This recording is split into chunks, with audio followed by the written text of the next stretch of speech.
Hello, everybody. Welcome to our stream tonight. This is a smaller, more compact stream. Um, so today we're going to be talking about the darkest secret to do with Nickelodeon, the Quiet on Set documentary. Sadly, which has to be should be spoken about more widely. I want to thank Jess Sparks for coming, and Bubba is here for his parole service. Anyway. So me and Bubba watched the documentary Not there that kind of today. parole. Eh. And Jet Spark watched it on his own time. So yeah, so let's get this fucking on the way. This the allegations that came out of this are fucking disturbing about Dan Schneider. So for those of you who don't know, Dan Schneider is the producer and creator of a lot of shows from Nickelodeon that we grew up with, right? Particularly, yes, like I, of course, all that Keenan and Kel, and to some extent, I think he was an executive producer, but he had a hand in the Amanda Show. He created that. That was his first show that he created. Yeah, and then you had, of course, you had iCarly, Sam and Cat, Yeah, Victorious, and of course the more newer ones like Game Shakers and the Thundermans and Henry Danger, which are obviously all worse. and then you had like, was he involved with Ned's Declassified? No, that was a different person. I think it was the same people who were involved with the Fairly Odd Parents that made Ned's And that's why it didn't get aired on the same block. I getcha. Yeah, exactly. It's also the reason why they appeared in like one Dream episode. Or like one, True. why the Fairly Odd Parents? Yeah, it was the same people. Heck, I think the janitor was played by the guy who voices Cosmo and voices Mr. Turner. So yeah, we actually see the actor in live action, the voice actor in live action. So janitor. yeah, so let's start talking about some of the stuff that they mentioned, because I took notes because I am prepared. So some of the stuff that they have mentioned is Zoe 101. When she was 13 years old, they had Zoe 101. The actor Alexis Belial. Yeah, the infamous goo pop scene. Yeah. Now with Alexis Belial, she actually was horrifically bullied on set. By the cast of Zoe 101, which is one of the reasons why she's like not around and not there. Yeah, she was only there for the first 2 seasons of the show. Yeah. Her mom pulled her off the set. Now, fucking then he has multiple foot shots throughout the entirety of the series. You have Zoe 101 or iCarly in the bathtub. You have then you've got fucking Cat, you've got like the Amanda Show. And one of the creepier things from the Amanda Show, because he had a really fucked up relationship with her, was he did an interview with her where she was in the swimsuit from the bathtub. Yep. I remember seeing that. It was that infamous scene. Looking back, and yeah, that was really something. Hey, Toshi. Dan, get into Van Schneider. Yes. Literally. Yeah, and the thing is, but back to Alexis Belial, that scene with that infamous goo pop scene. I think one of the cast members off camera basically said, "It's a, don't be afraid to say it. It's a cum shot." Yeah, like basically, he literally just screamed, "It's that." Yeah, and just like fucked up. Yeah, but again, we were kids watching this back then. We didn't know the context. Looking at it as adults, it's like, oh, geez. Well, yes, but the problem is, and you got to think about it from perspectives like this. Those were 13, 14-year-old girls.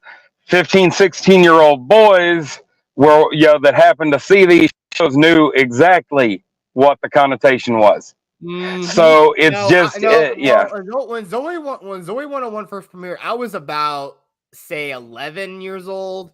So I still wasn't going through my teenage angst phase. No, Yeah. still, but the point is there were people closer to that age that knew exactly what was going on. Oh yeah, like and then he put all the underage actresses, so many of them in every show, were all showing up in bikinis. In swimsuits Um, at some point, yes. yeah, he puts that poor actress Nicole, the character Nicole, in a full on Yeah, bikini. Alexis Belial. Yeah, and Yeah, like the rest of them got like shorts, that kind of thing, and he did. He tried to skimp her up as much as he could. yeah, and Yeah, and Shauna Swan. and literally made her like teenage eye candy essentially. Hell, there's one line where she literally where she's talking about how cute a top looks, and she says it makes me look chesty. It's like, Yeah, Well, and that's the thing. Let me be clear from my perspective. I don't speak for anybody else on the panel. At one point in time, the actress in question did say that she was there for the male gaze. A yeah, teenage girl being there for teenage boy male gaze is one thing. A teenage girl being there for the male gaze of fully adult grown men, that's the problem. yep, yeah. Now, then they did a tie up scene in iCarly where they had tape around the actresses, but the tape, and Nathan Kresh, all three of them. yeah, but he came in on Carly and Sam and moved the tape so their breasts were highlighted, like the breasts were poking through the tape at their age, like it is. So some of the other stuff that came out was Katrina Johnson at the age of 10. She auditioned and she got a call back. She said that Yeah, in from her all callback, that. yeah, uh, that something something disgusting turned down the sideways, and then he looked at her. She was turned sideways at the age of 10, held her like arms together and said, "Look how disgusting I am. Look how flat I am." At the age of 10, during her audition for all that, and then which when she was 11, Dan Schneider told her, "I choose you." Oh He gosh. then Producers then told her parents that she was fat, and they already had a fat one. Uh, Yeah, and she was Lori Beth Denberg. yeah, and she was also edged out of all that because of puberty. Yeah. Like they said that she looks like a woman, so they kicked her out and replaced her with Amanda Bynes. Hold on. Dorothy says you wouldn't want to summon Dan. I'm Dirty Dan. No, I'm Dirty Dan. So Which one of you fellers is the real Dirty Dan Schneider? now, Hey, punk. now in the nose boy shots, the actor who plays Noah's boy turned around and he said that those show made him so dreadfully uncomfortable because they made he had a thing about black people in the show. Like Yeah.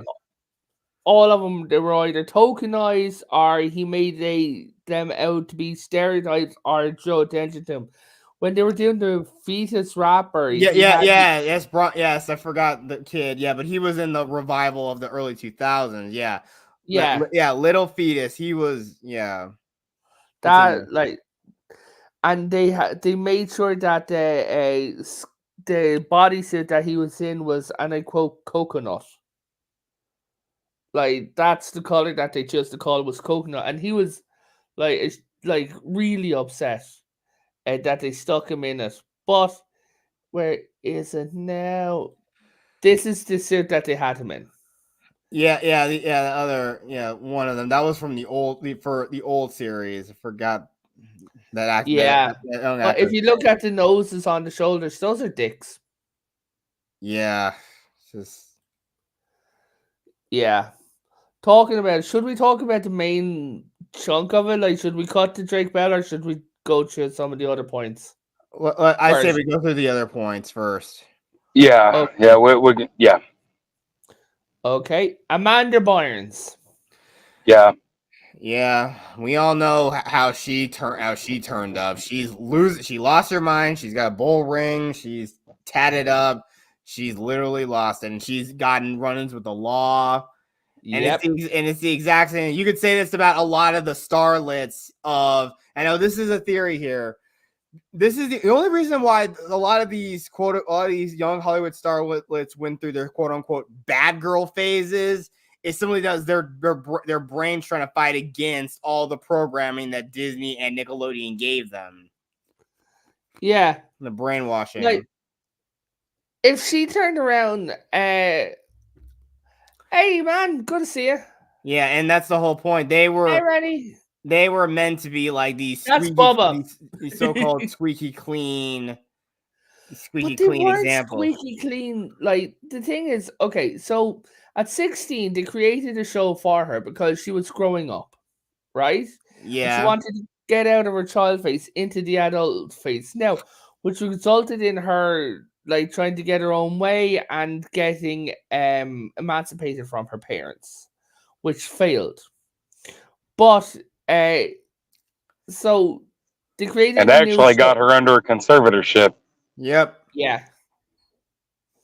They actually got her into a fight with the writer from Friends, Raquel Holmes, who said that she was pushed out of the writers' room. Dan denies that any of the claims of this happened. She then ran away from her parents and stayed with Dan from like Dan Schneider. Yeah. Which is really weird. Why the hell would she go to him? Uh, he also came up with when she was 11 years old, came up with a character named Penelope Taint. Yep. Dan passed this off to the executive, saying that it was tainted, not a taint. I always figured her name was Tate. The T. No, I taint. know. That was just Mm. like I know. Again, that's just like you. Again, kids did not understand the context back then. Potato's the most valley Irish girl I've ever met. Really? Fuck you. You takes one to fucking know one, Rennie. Yeah, exactly. But the whole thing is that once again, you have all this stuff, this crazy context with all this stuff, and again, you also know all that actors who have gone through. Heck, even characters like Shane Lyons, Kyle Sullivan. I mean, Mhm. we'll get into that other point though. But like I said, though, yeah, even like you see characters like the Victorious cast, they were bumping. It turned out they were bumping uglies and drinking. No, Far that below age. oh yeah, the Victorious cast really were. So were Ned's Declassified. Yes, and again, I'm not looking at that show again either. I mean, sure there are No, some. I'm after watching that podcast, and they're like the stuff that they've been saying is fucking disgusting. But okay, talking about disgusting.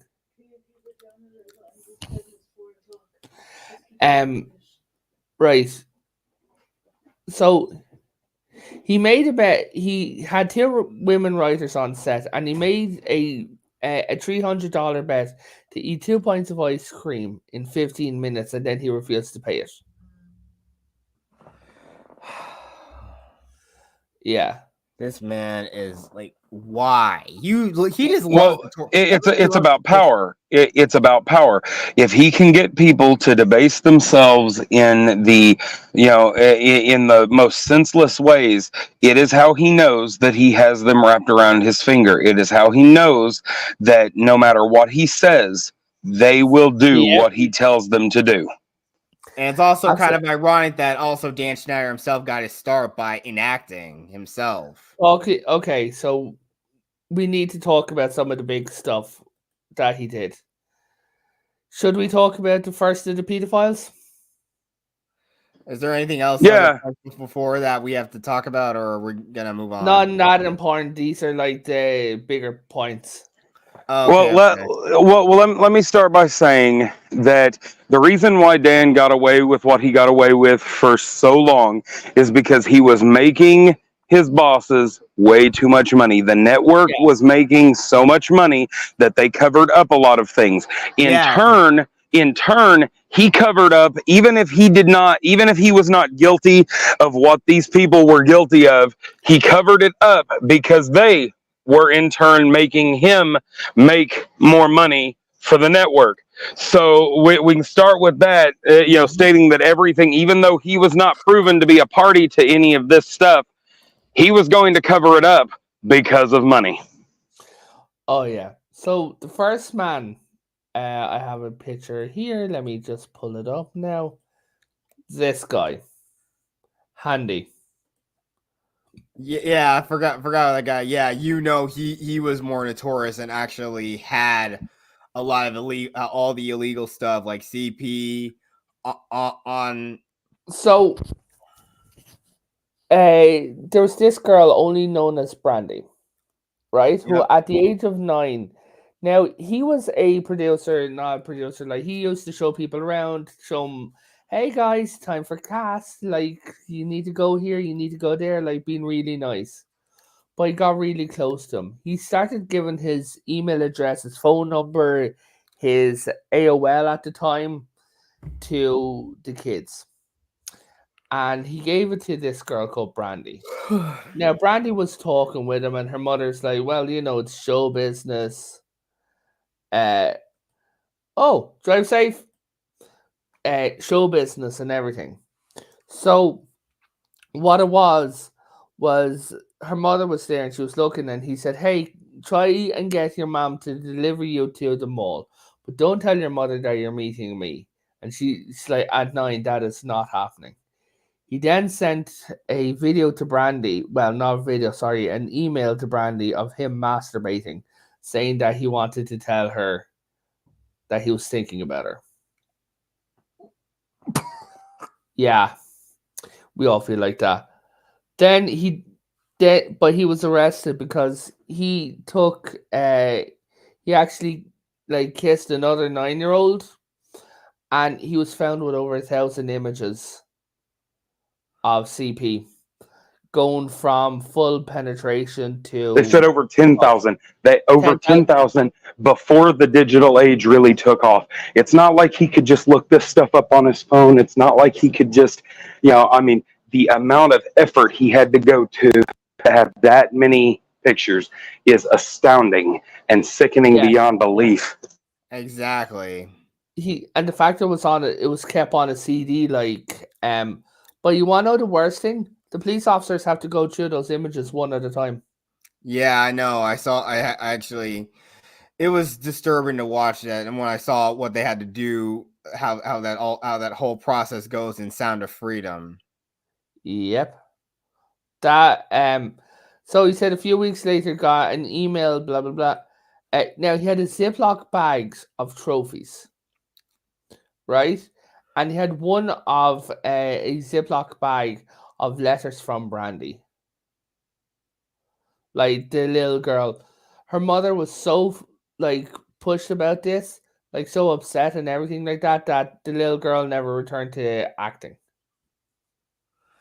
And I don't blame the kid. I don't blame her. No. But is there any points you want to highlight before we get to the fact that Brandy was not even the one talking in the documentary. Her mother was there instead of her. Yes. Yeah. So it really shows how really traumatizing this was for her. Absolutely. But Jetsparks, is there any points that you want to bring up? Yeah, I know. Just I know, he did get convicted, but and again, I know that was one of them down. But the next one we're gonna get into, boy, there is a lot to unpack with this next one. Drake next guy here. No, no. The person who is the big danger. Oh, Peck. Yep, Brian Peck. Brian Peck. Yes. Yeah, Brian Peck. Oh God. Okay. So, you want to start it off, or will I? Yeah, Brian Peck was a speech coach for Dan, who worked under Dan Schneider at Nickelodeon. And one other thing that's notable about this guy is that there was that one character that didn't say anything, but he always carried around a whole big stack Pickle of guy. pickles. Yeah, the pickle boy, or as he was called. Yeah. And of course, one episode, Raymond, again, pickles are seen as obviously a very flaccid symbol, and of course, But it's not only that what they're symbol of, it's how they were holding when they were bending down to bite it. Like the fact that he slipped it through the doorway. Like Or the weird pleasure faces he was making as they were eating them. Yeah. Yes. And also another thing involved though, he also just, oh darn, I lose my train of thought here, getting a little tired here, but still, okay. So continue. Okay, so Brian was a master manipulator. Yes. He worked his way into a lot of the kids and that into their lives. Now, Drake's dad was the only person in his life who actually gave two fucks about him. He suspected something was up with this guy from the stars. Yeah, now the only thing I have to say that I don't agree with was the description of his house, because it was the genuine like nerd memorabilia and collections. Yeah, but the weirdest thing, of course, is that yes, he had a letter given to him. Several letters. It was the painting, one painting and several letters. He had a full correspondence with Gacy. Yeah, John Wayne. Yeah, with John Wayne Gacy. Yes. Yeah. So, okay. So one of the proudest things that he would show off at his house was a self-portrait from John Wayne Gacy, and nobody thought that this was a red flag. Like, nobody did. Kyle Sullivan didn't think that it was odd, but no one really saw any of those big red flags. Neither did Schneider himself either. Like, so.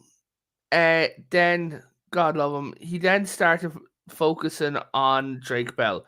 Started talking to his mother and getting his mother to be like, hey, look, we need to get, your dad's trying to take your money. Your dad's lying to you. Your dad hates you. He ruined the relationship between the son and his father. And that were so close to each other. He then, his dad, Drake's dad, relented and gave over managerial control over to his mother, and this is where the problems began. Yep. His mother. Let me interject just for a moment. So to make this explicitly clear, Drake's father, he went with him everywhere, to every audition, to every cast party, to everything. He did not leave his son alone with these even once. Unlike others, he did not come from a show business background. Everything they did organically. He was raising a star, but he was doing it right. Yes. And to his credit, even though many of us do, he still never once in that documentary blamed his ex-wife. He stated that she was tricked. He, to this day, the man, loves his son enough that he does not want to cause conflict between his son and his mother. And the last thing he said to her after he relinquished all of this was keep him away from Brian Peck. And she did exactly the fucking opposite. Brian Peck was allowed to bring him everywhere. He's just a fan of clowns and the Carter family. So the thing is, he used to bring him to auditions. He used to bring him to the theme park. He used to bring him out to dinner. He used to bring him here. He used to bring him there. He used to bring him everywhere. When he'd be doing concerts, he'd drive all the way from San Francisco to Orange County to see a concert. He drove to the other end of California, into Oregon, right, and other states just to see Drake playing. Yes. And this is truly, and how they literally say he's a touchy feely guy because don't worry, he's just gay and he's quirky until like that is not an excuse. No, a touchy And feely guy. they did they also to that point they did. Sorry to interrupt you, Revan. Oh, go ahead. But to that point, they also accused his father of being homophobic for saying anything about it. So there's About actually a him putting his video. arms around him and stuff. There's a video that came out which makes me like wonder. Given Leonardo DiCaprio's proclivity for younger people, I'm not saying he is one, but I'm just saying sign of abuse that he did rub up and down on Leonardo's arm and his back as well. Was doing the same thing as he did with Drake. Yeah, So at Disney too. yeah, I think he got to Leonardo as well, and he moved on from him. What would you, Bubba? What would you think? I believe what we know of DiCaprio, that's almost a given. There are quite Yeah. a few people that show a lot of signs when they don't have their acting face on. They show a lot of signs of abuse in Hollywood. Now, so Drake woke up one day, and because he was staying on his couch in Orange County, and he woke up to him abusing him. And the fact of the matter is, it's like the stuff that came out later on is absolutely horrific. But he told everyone, he told his mother, and nobody would listen. He was made to hang out with him. He was made to basically his manager. Everywhere he'd go, everything he'd be doing, Brian Peck would bring him. Brian Peck would be there. So he told and went to ask for help, and it was repeated and brutal and violent.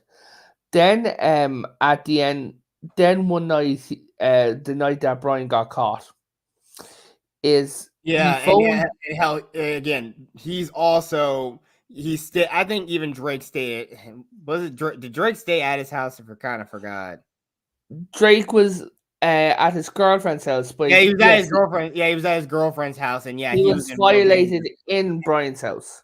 Yes, he will. Yeah, he. That's And what happened. props by the way to the girlfriend's mother. That is a real Uh-huh. mother. That Yeah, woman saw what that she was pieced together what was going on. That woman is an excellent mother. In 2 seconds.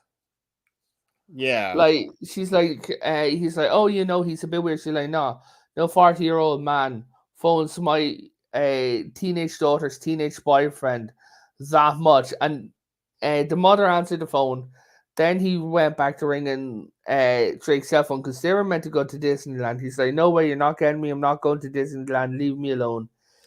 And then he went back to immediately ringing the cell phone. So they told the police, and the police came and they were talking and they decided, you know what, we need to have this recorded. So he phoned back up Brian. And when he phoned Brian, he was like, Brian, I can't. I'm having trouble with what happened. Why? And Brian gave a full confession. yep, and that's how they got him. Out of the blue.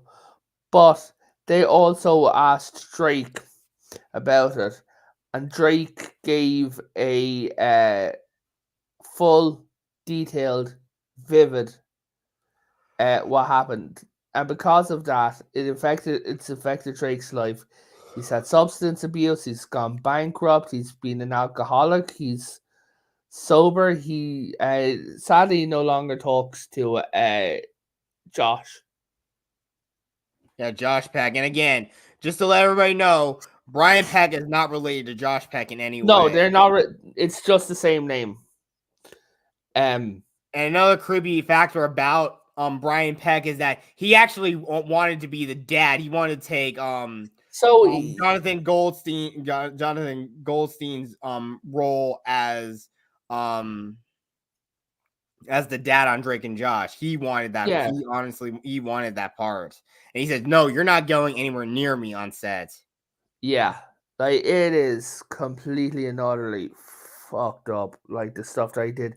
The charges were sodomy, making porn, um, then it was also use of an object on him, Yep. forced penetration, and I'm just looking and I'm like, that poor man. And none of his castmates knew.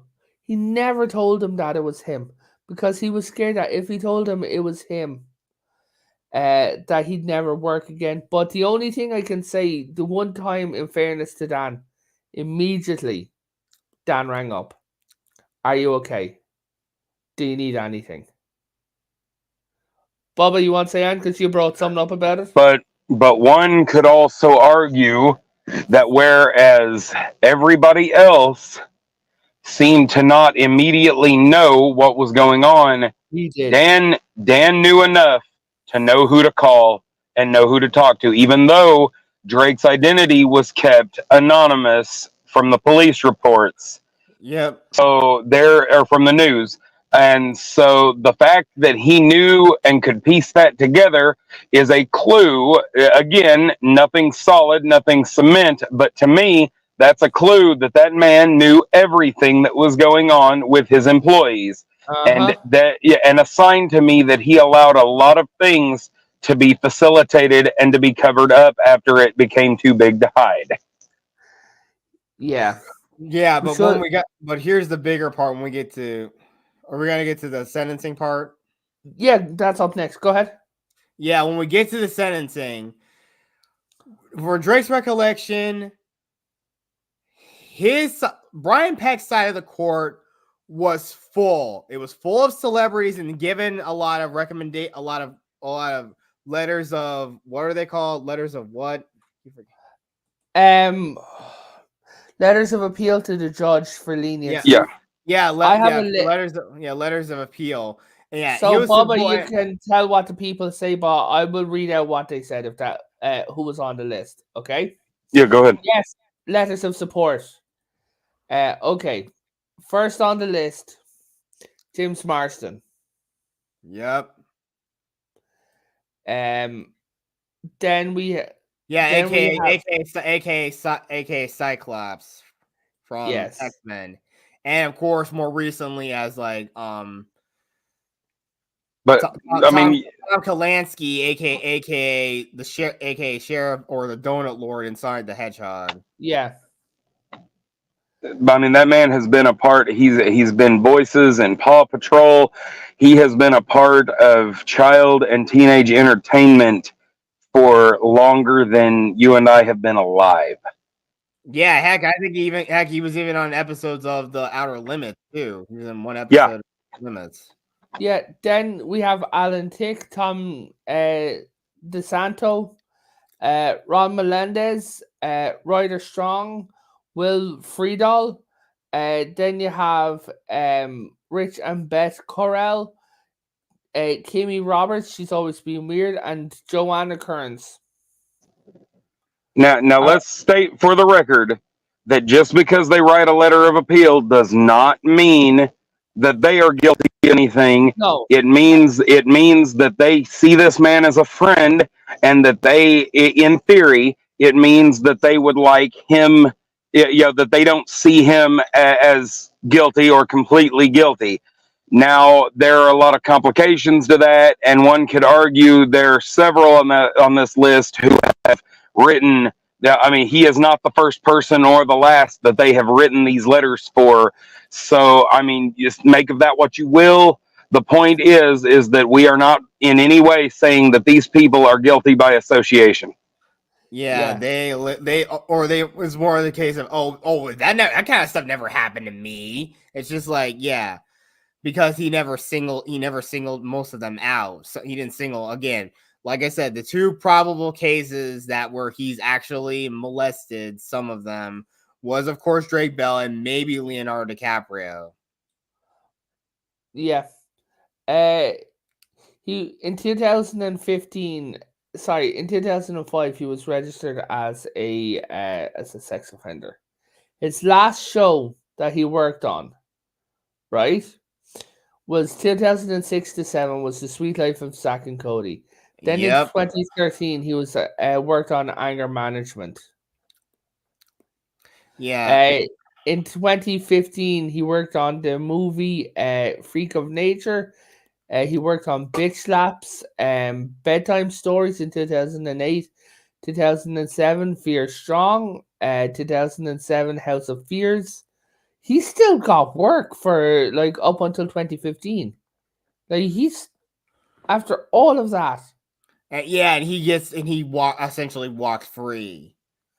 Well, With a and the slap on the sad, wrist. the sad fact about it is that we all know how Hollyweird is, and frankly, it would not surprise me if he is still silently getting work that he's being paid under the table for and not receiving credits. Well, what a lot of people do, and they don't get credit on their IMDb because all these movies are just from its consulting roles. So he is definitely somewhere on a consulting role after all this. Now, like Jake said that he would sleep on his couch where it happened, and then we have poor Jennifer Curley.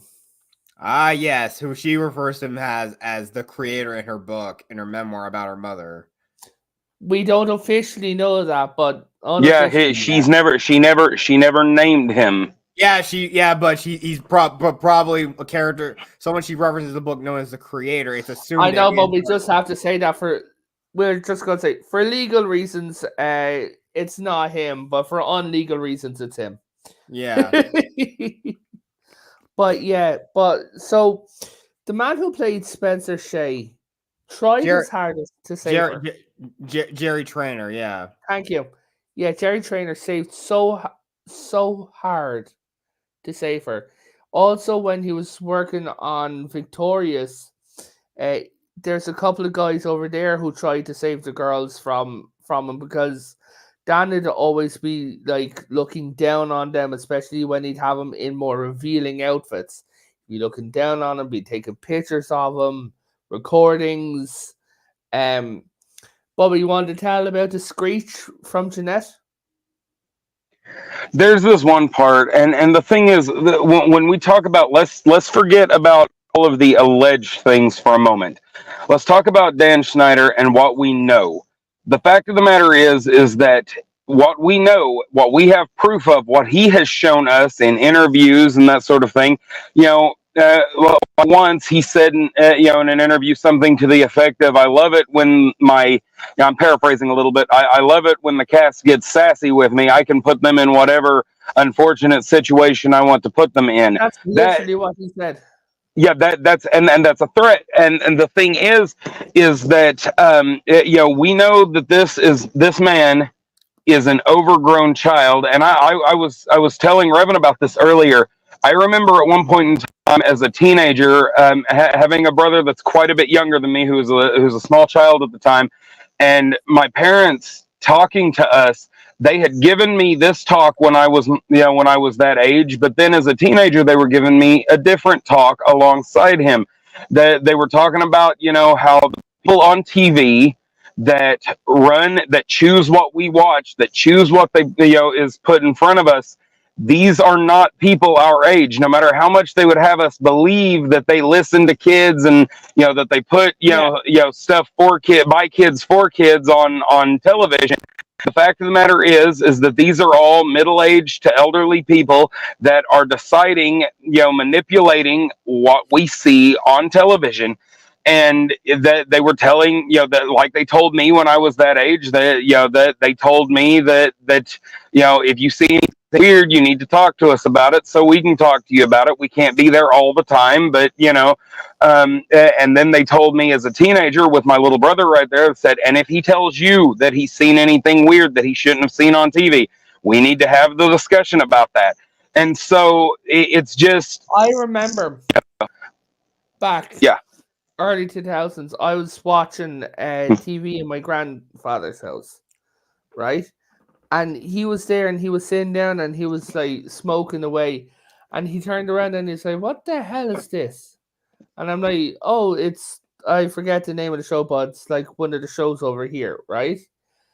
And he turned around and he's like, that's nowhere near appropriate. It was like a teenage girl walking around in a bikini. He's like, I think it was like Home and Away or some shit like that, right? But it's like that Yeah. is like nowhere near appropriate for kids to be watching. And like that was just a soap opera. Like this is all over Yeah. the world. Like But honestly. yeah. But you have the stuff like in Jeanette McCurdy's book, and then other things where they Uh, were. Go ahead. well, I was gonna talk about. I know it took me a little bit to get to it, but my point is the man is an overgrown child who was not told no nearly enough as a child, and now he's in a position of power. And like I said, forget all the allegations. He was proud of this. He filmed this. They walk in on set to Charlie, and he's speaking in hushed tones. He says, "I'm gonna go. Yeah, let's go scare Jeanette." He walks up to her, like he sneaks up to her and screams behind her. She is in mortal terror. I remember when I was a little kid, me and my sister, dad would think it was funny, to sneak up and scare us a little. But after the initial jump, we'd laugh along with him because we knew we were safe. We knew we were at home with dad. This man is not related to her. This man does not have her best interests at heart, and she was scared. She was physically in shock, scared, and of course, even when she's trying to play it off afterwards, she is still shaking. And so, I mean, Yeah. that's the kind of that there is the precedent that was set. People were afraid of him, but he used that. He used that to make fun of them and to pester them and to harass them and to mentally torture them. So And that's just what we have, actual like visual from things that he showed us purposefully. so there's videos and everything like that of the cast from Victorious fighting back. Was what was the mean girl with the black hair, Jade? Yeah, Yes. Elizabeth Giles. Yeah, Elizabeth Giles fought back because he gave her stuff to wear and she's like, I'm not wearing this. I'm not a hooker. Um then he'd give out to her and she's like, I will walk off the set. Oh, and if I walk off the set, all the cast are coming with me. Have fun replacing everyone. So, but then they were Ariana Grande was always more softer and squishier than everyone else, and all the other casts were protecting her because he was leeching onto her, putting her yeah. into more provocative outfits, short skirts. And she literally became infantile. I mean, when you look at how she acted from the first season all the way up to the later season, even into Sam and Cat, she talks like she has such, she's like so Baby talk. infantile. Yeah, She's so infantile at that point. yeah. People call it nowadays. People would call it being a little or something like that. But the way she talks is it's like all this cute little, but then there was an episode where she was there with guys where they were spraying her with water guns. Yeah. The whole like super soaker thing. Then there was a Christmas episode where they had all the girls in the short meat in the mini dresses from the Mean Girls movie. Like, Yep. on this man should have been fired. The only reason why he was honestly fired is because of the bloody Me Too witch hunt. Sorry, I mean the Me Too movement. That is the only reason why he was fired. If the officers didn't get more woke where they're like, you can't just say that to people, he'd still be working today. Like, if someone went.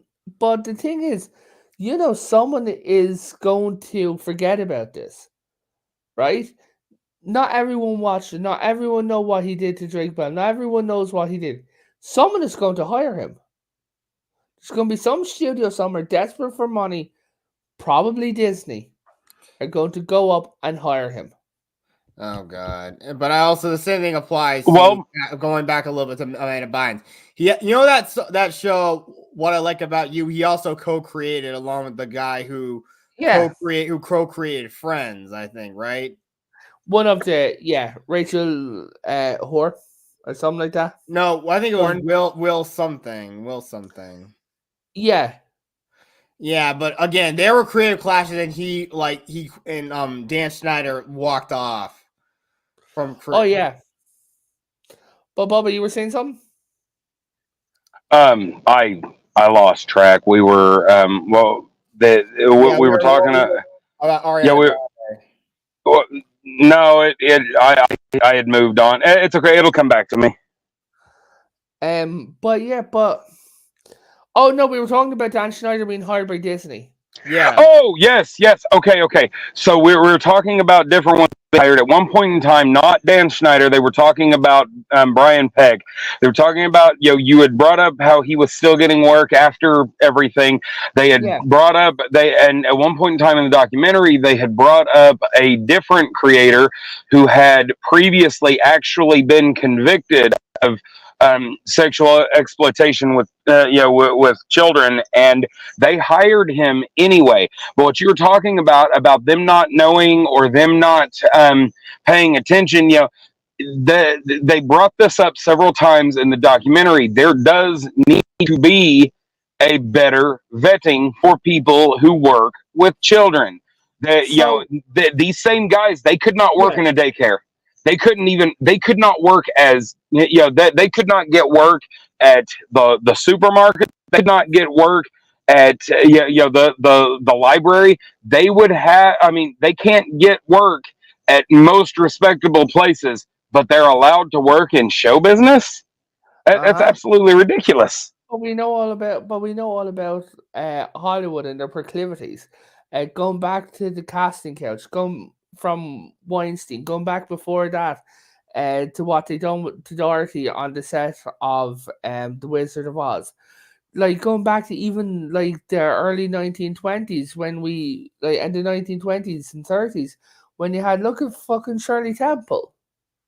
Like they had her walking around in like a little thing where you'd see her underwear. This is not a new thing. Sadly. But unfortunately, that's very true. And there are several instances of what they'll call soft exploitation. Things that are not technically illegal, things that are not like for instance, some of the allegations that were made in the documentary about Rob Schneider or Dan Schneider rather, that when they were talking about that slip of the tongue. Don't come at me, Rob. I'm a huge fan. Anyway, but Dan Schneider, always having different women that work in hair and makeup come and give him a massage. Things that people like that, people that are power hungry like that, become masters of almost inappropriate. They know just how far to push where they won't actually get in any trouble. So, well, I'll say, like, just to wrap up on back to Amanda Bynes is, when he was on the set of the Amanda show, she'd be going up giving him a hug, she'd be rubbing his back. You can't tell me he wasn't. And then if you look at how she is now, you can't tell me he got into her head and say, like, doing the boyfriend abuse. Like, you cannot tell me that he did not get into her head. Yeah, he definitely contributed. She also why she's defending him too. Yeah, she's still got a bad case of Stockholm. But guys, it is late. Jet Sparks needs to get back to his planet, and Bubba needs to get back to his cage under the sea. So, Jet Sparks, you want to tell us what you're doing? Well, like I said, I've got some plans. I know I put up a poll on my channel about possibly doing watch parties that was inspired by Apion.